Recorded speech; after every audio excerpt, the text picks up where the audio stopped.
Bukan gegara Juliana Marins, ada tangga besi baru di jalur pendakian Gunung Rinjani. Terdapat tangga besi baru di area jalur pendakian Gunung Rinjani, 3.726 meter di atas permukaan air laut atau MDPL, di Lombok, Nusa Tenggara Barat, NTB. Tangga berbahan besi itu memang hal baru di jalur pendakian gunung manapun, namun kini dibangun di jalur gunung tertinggi ketiga di Indonesia, setelah Puncak Jaya, 4.880 mdpl, dan Kerinci, 3.805 mdpl. Tangga tersebut dibuat vertikal di kontur tanah yang curam, terdapat sekitar 10 anak tangga disusun berundak dan terlihat kokoh.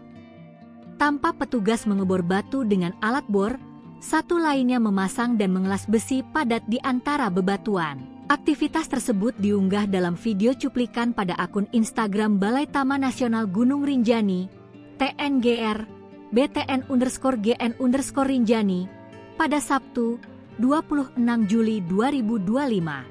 Video berdurasi 1 menit itu memperlihatkan aktivitas tim gabungan gotong royong saling membantu untuk memperbaiki jalur pendakian Gunung Rinjani.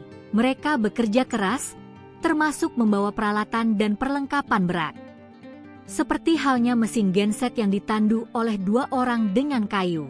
Kegiatan tersebut merupakan kerjasama Balai TNGR dengan tim gabungan yang terdiri dari TNI, Kodim 1615 Lotim dan Yonzipur 18 YKR, Rinjani Squad, Porter Lokal, Ojek Rinjani serta relawan lainnya dengan dukungan dari Forum Wisata Lingkar Rinjani, Consina dan F1 Sport Ultra Nusantara.